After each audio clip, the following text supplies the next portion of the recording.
Indian society of nephrology के 54वें वार्षिक अधिवेशन के उद्घाटन समारोह में उपस्थित उत्तर प्रदेश के लोकप्रिय माननीय मुख्यमंत्री आदरणीय योगी आदित्यनाथ जी, हमारे मित्र राज्य मंत्री आदरणीय मंकेश्वर शरण सिंह जी, निदेशक पीजीआई प्रोफेसर राधाकृष्ण धीमन जी, अध्यक्ष आदरणीय प्रोफेसर हरबीर सिंह कोहली जी, अध्यक्ष आईएसएन कान प्रोफेसर अमित गुप्ता जी, सह संयोजक प्रोफेसर अनुपमा जी, सचिव and head nephrology Medanta Gurugram doctor Shyam Bihari Bansal ji, HOD nephrology विभाग और इस व्यवस्था के मुख्य आयोजक आदरणीय professor Narayan Prasad ji, ACS health professor Amit Kumar Ghosh ji, DGME Shrimati Apurna U ji, सभी हमारे डेलीगेट्स भाइयों तथा बहनों पत्रकार मित्रों,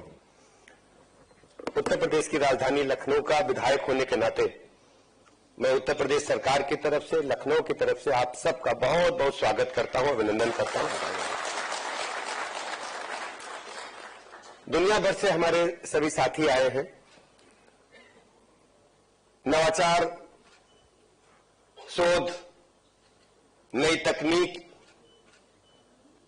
बीमारी से कैसे निजात पाया जाए, 3 दिनों में विस्तृत चर्चा करने वाले हैं। इस चर्चा का लाभ पूरे देश दुनिया को मिले, ये आप सबकी विभिन्न पेपर्स के प्रकाशन के बाद पूरा हो पाएगा। आज दैनिक दिनचर्या इतनी खराब हो चुकी है, किडनी, हार्ट, लीवर जैसे रोगियों की संख्या लगातार बढ़ रही है। कहा तो जाता है कि कोरोना महामारी के काल में और कोरोना महामारी के काल के बाद उसका असर है, लेकिन मुझे लगता है कि हमारी दैनिक दिनचर्या का कारण है ये। प्रिवेंटिव मेडिसिन आई है कि डायलिसिस न होने पाए, डायलिसिस को हम रोक सकते हैं, देर तक डायलिसिस न होने पाए इसके लिए दवाइयां उपलब्ध हैं, लेकिन हम बीमार न पड़े।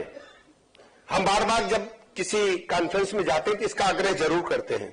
हमने पीजीआई के निदेशक महोदय से भी कहा, पूरी दुनिया में इस बात की तो चर्चा हो रही है कि अस्पताल खुले, नवाचार हो, अनुसंधान हो, बीमारी को मानव शरीर से हम निकाल पाए, लेकिन बीमार न पड़े इस पर कभी कोई कॉन्फ्रेंस नहीं होती। हमारे सामने चुनौती क्या है? हमारे सामने चुनौती यह है कि हम बीमार ही न पड़े, दवाई की जरूरत न पड़े। इस पर भी एक कॉन्फ्रेंस में आधे घंटे का ही सत्र होना चाहिए। मेरा मानना है कि मैं चिकित्सक नहीं हूं, मैं समाज सेवा के क्षेत्र से आता हूं। मेरा मानना है कि 50% बीमारियां हम बुला के लाते हैं अपने पास। अपने शरीर को हम प्रकृति के अनुरूप चलने नहीं देते, आधुनिक संसाधन में रहना चाहते हैं।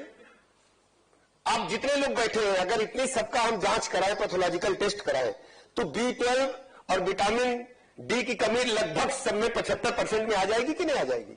बताओ भैया, आ जाएगी कि नहीं आ जाएगी? आप सब चिकित्सक हैं, लेकिन आम जनता का क्या होगा? आप तो होशियार हैं, अपनी रिपोर्ट देख लेते हैं, दवाई खा लेते हैं, विटामिन डी हफ्ते में 1 शीशी है ना, लेकिन उनका क्या होगा जो नहीं ले रहे?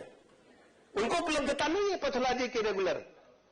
मेरा कहना डॉक्टर साहब, 1-आधा घंटे का आप जरूर सेशन रखें। हम बीमार कैसे नहीं पड़े? हमें धूप चाहिए, हमको रेगुलर अपना इतना बड़ा शरीर मिला हुआ है ईश्वर का। हमारे गुरु जी बैठे डॉक्टर मित्रा साहब, आपके गुरु मेरे भी गुरु हैं। जब हम पढ़ते थे तब से डॉक्टर साहब को जानते हैं। तो बीमार न पड़े इसके लिए क्या करना? अगर नई गाड़ी में कभी किसी गांव में जाता हूं, नई गाड़ी खरीद के आप रख दो, आप ही रख दो।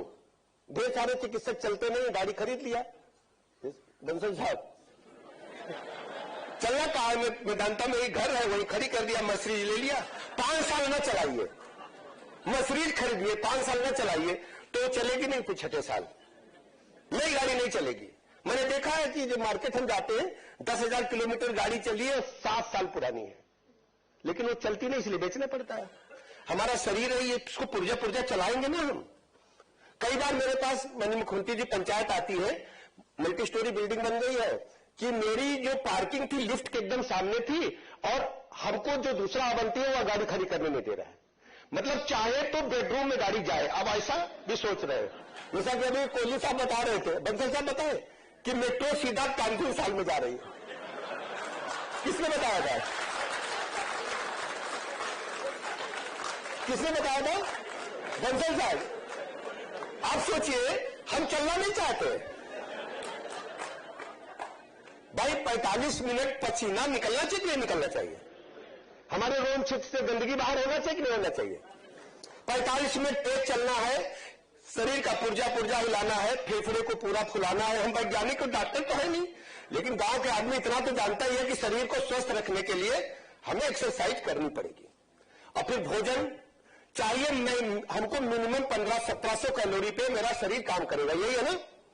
2100-2200 लेंगे तो कोई दिक्कत नहीं है, और ले रहे 4-4 हजार। वेंकटेश्वर सिंह जी नहीं, 3 दिन तो फ्री है, हमारे राज्यमंत्री जी ने कहा है। आप सोचते होंगे जब एक रसगुल्ला खाते हैं तो 150 तो अंदर गई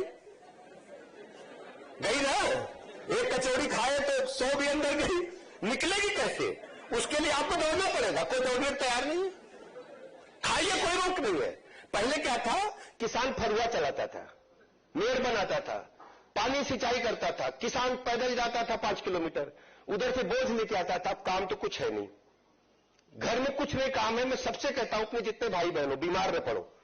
और मेरे चिकित्सक भाई बहन भी, डॉक्टर मित्र साहब को आप देखते हैं, 80 तो दादा हो गई ना, कितनी हो गई? 85+। और मैं ऐसे डॉक्टर साहब को कब से देख रहा हूं, मुझे लगता है कि 86 तो ऐसे देख रहे हैं। 86 से मैं डॉक्टर साहब को जानता हूं। और मैं जब यूनिवर्सिटी में पढ़ता था, वोट मांगने जाता था, डॉक्टर साहब की कुंडी खटखटाता था। मैं डॉक्टर साहब के मोहल्ले से ही अध्यक्ष था, यूनिवर्सिटी के पास में डॉक्टर साहब रहते थे। तो सोचो कि जीवन संयमित संतुलित रहेगा तो बीमारी नहीं घेरेगी। और भोजन पर नियंत्रण रखना। दूसरा, भोजन भी तरल पदार्थ पर हमको ध्यान नहीं देना है। तरल पदार्थ समझ रहे हो ना? हमारा लीवर जिस पदार्थ को स्वीकार करने के लिए तैयार नहीं है, वो 2020 तो 2 चल गए हैं, अब लेकिन पटियाला नहीं चलेगा सरदार जी।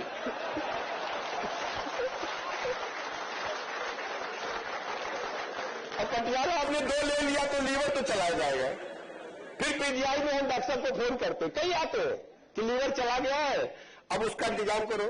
अभी डॉक्टर साहब से मैं चर्चा कर रहा था, हमारे पास जो किंग जॉर्ज मेडिकल यूनिवर्सिटी का ट्रामा सेंटर है, उसकी 10,000 की ओपीडी है। और सबसे खास बात, उसका जो ट्रामा सेंटर है, 5-7 हजार मरीज वहां आते हैं। डॉक्टर साहब कह रहे थे 10 तो ब्रेन डेड मरीज हमारे पास रोज आते हैं, एक्सीडेंटल कैसे जाते हैं। तो उनकी हम ट्रांसप्लांट की चर्चा कर रहे थे।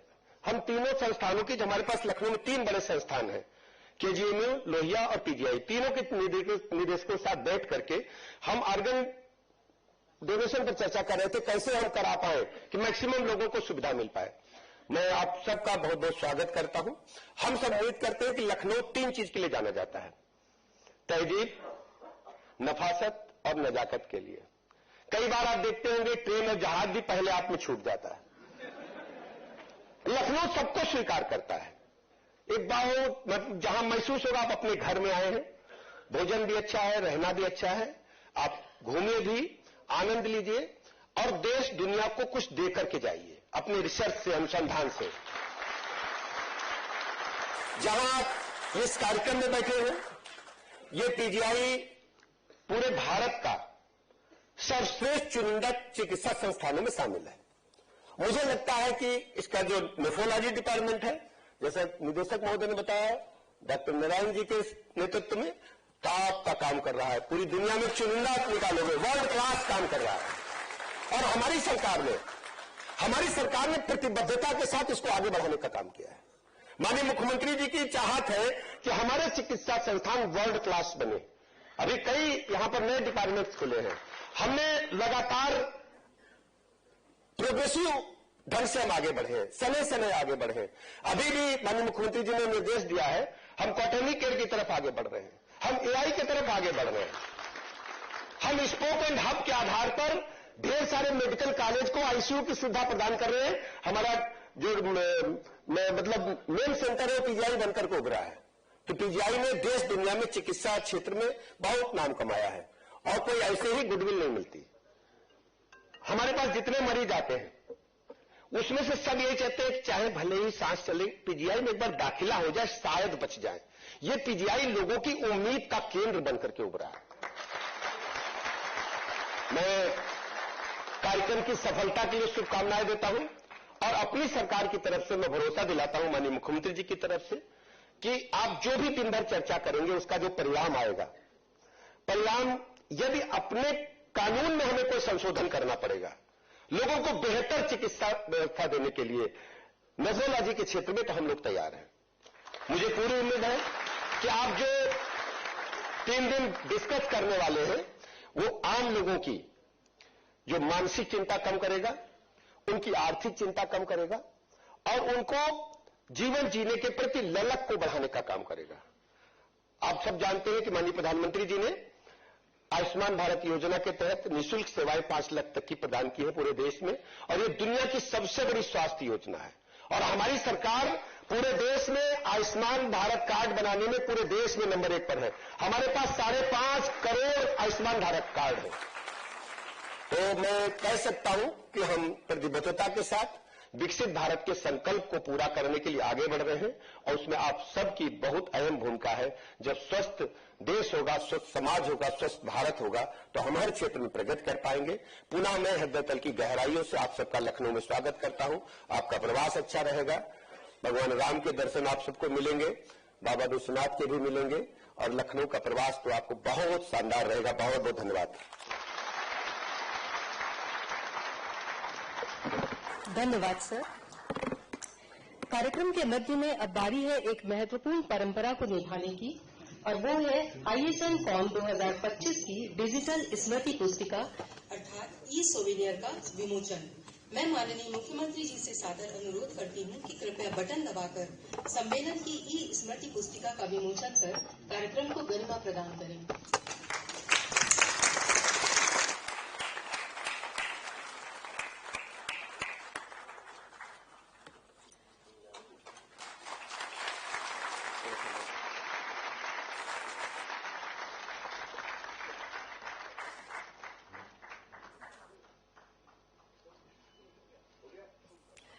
धन्यवाद सर।